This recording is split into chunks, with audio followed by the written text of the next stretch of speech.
Hello students, welcome back. In today's video we are going to see what is compiler and what are different phases of compiler. So this video is very important because this question was asked in last 2-3 years question paper. So compiler and the phases of compiler with the help of example ये question आपको पूछा गया है. So ये काफी important lecture होने वाला है. So let's see what is compiler first. So compiler is a special software या फिर इसको हम क्या बोल सकते हैं, ट्रांसलेटर.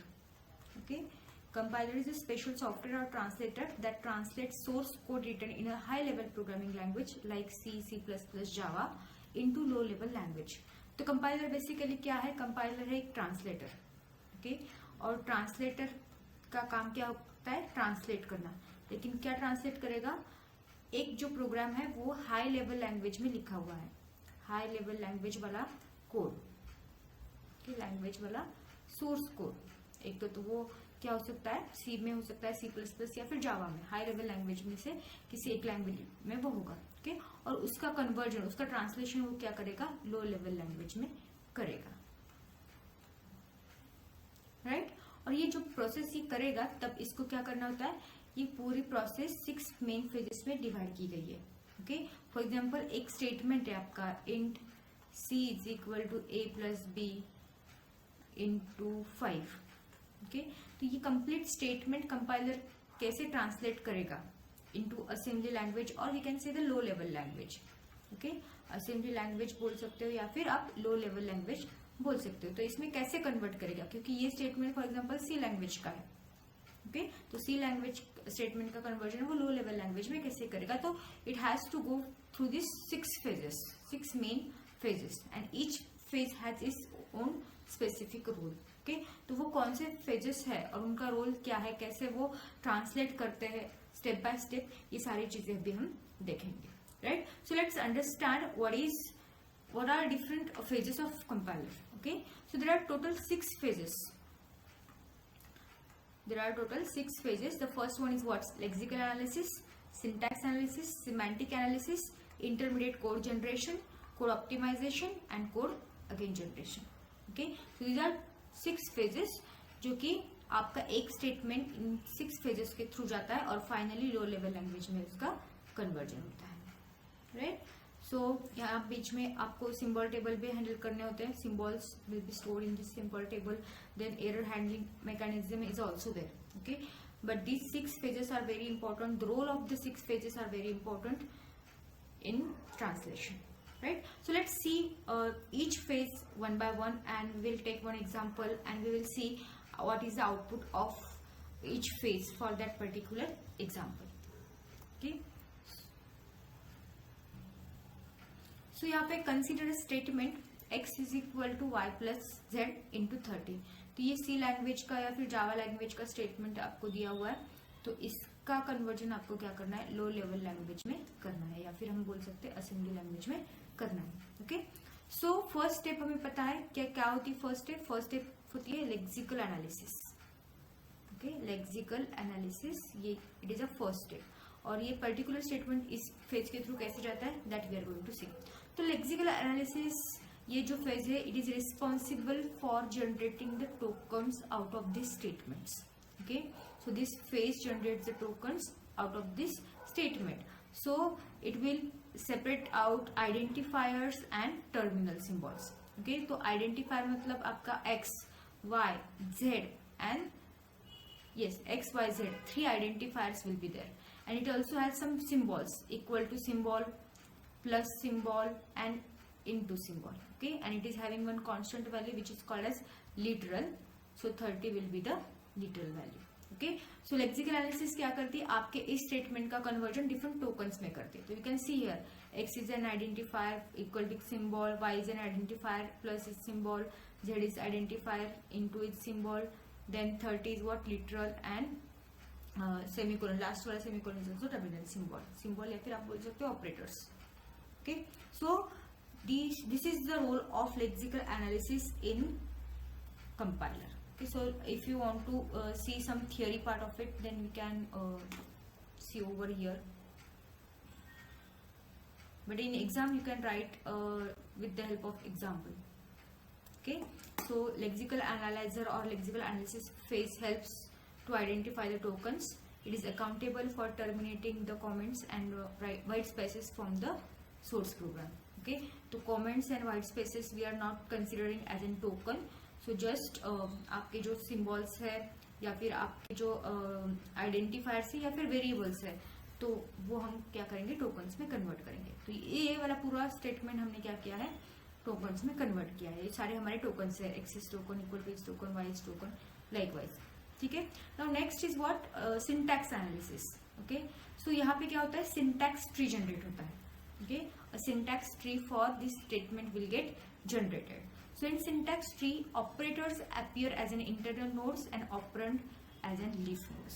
Okay, तो मैं आपके सामने वापस बनाती हूँ कि रूल क्या है इसका, कि जो भी ऑपरेटर्स है, okay, वो क्या होने चाहिए, इंटरनल नोड्स, एंड जो भी आपके ऑपरेंड्स है, okay, वो क्या होने चाहिए, लीफ नोड्स. तो 30 is an operand, Z is an operand, Y is an operand, X is an operand, और जो बीच में जो है equal to, plus, into, these are the internal nodes, और we can say these are the operators. Okay, तो operators को हमें क्या कंसिडर करना है, इंटरनल नोड्स. तो सबसे पहले हम राइट हैंड साइड से स्टार्ट करेंगे. सो 30 into Z. Okay, so internal node हमारा बनेगा मल्टीप्लीकेशन ऑपरेटर. एक ऑपरेंड हमारा है Z और दूसरा ऑपरेंड है हमारा 30. ठीक है. After that we have plus, तो प्लस बनेगा हमारा इंटरनल नोड. तो इंटरनल नोड के लिए ये जो पूरी जो टर्म है, ओके, वो बनेगी ऑपरेंड. ओके, और प्लस के पहले क्या है, Y है. ठीक है. तो अगेन हम बोल सकते हैं कि plus is an internal node. After that Y के बाद we have equal to. Equal to should be the internal node. Okay, तो ये पूरी चीज क्या बनेगी, इसके लिए ऑपरेंड बनेगी, एक ऑपरेंड, और दूसरा ऑपरेंड क्या होगा फिर, X. ओके, सिमिलर लाइन्स मैंने पहले से यहाँ पे बनाया हुआ है. तो आपको इस तरीके से क्या करना है, सिंटैक्स ट्री जनरेट करना है. Now third phase is what, semantic analysis. तो यहाँ पे एक्चुअली क्या होता है, टाइप चेकिंग परफॉर्म होती है. टाइप चेकिंग मतलब डेटा टाइप चेकिंग. ओके, बाकी जो टाइप के वेरिएबल्स है, लिटरल कौन से टाइप के, वो सारी चीजें यहाँ पे चेक होती है. तो in this example what we are considering X, Y, Z are type float, are of type float. तो इनका जो भी डेटा टाइप है वो क्या है, फ्लोट है. तो आप यहाँ पे देखोगे 30 is what, it is an integer value. Okay, so to make it compatible we can convert this 30 into the float.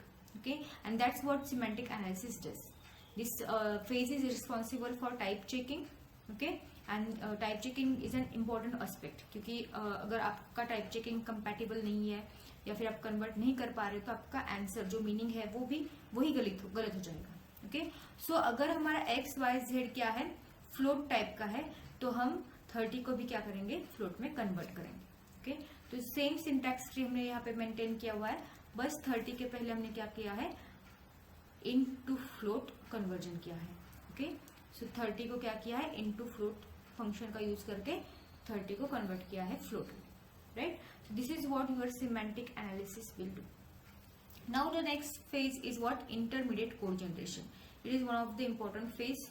So before generation of machine code, the compiler creates an intermediate code of the source program. ठीक है. So intermediate code has the following properties. It should be easy to produce from the syntax tree. Syntax tree से हम easily उसे produce कर सके. It should be easy to translate into machine code. Yes, machine code भी इसका easy से बने. And then we can represent this code into the one of the form. ठीक है. तो टोटल 6 फॉर्म्स है, 3 address code, quadruple, triple, postfix notation, syntax tree and डैग representation. तो इसमें से कोई एक हम क्या करेंगे, चूज करेंगे to represent our intermediate code. Okay, so normally we are following 3 address code. So what is 3 address code? So in 3 address code what happens, we need maximum 3 operands. Okay, each instruction has maximum 3 operands. ठीक है. तो अभी हम इसको divide करते हैं. तो सबसे पहले हम ये टर्म लेंगे z into 30. So z into 30 should be evaluated first and result can be saved in temp 1. Okay, maximum 3 operands. तो z is one of the operand, 30 is one of the operand and temp is one of the operand. So 3 operands यहाँ पे है. So this is what valid 3 address code. Okay, तो हमने क्या किया, z into 30 को multiply किया and temp में आंसर स्टोर किया. उसके बाद एज पर द लॉजिक क्या होना चाहिए, z इंटू 30 का जो भी मल्टीप्लीकेशन है y के साथ ऐड होना चाहिए. ठीक है, और z इंटू 30 का जो भी आंसर है हमने किस में रखा है, temp 1 में रखा है. तो y प्लस temp1 होना चाहिए, ठीक है, और उसको असाइन करेंगे हम temp2 में. Again maximum 3 operands are there, right.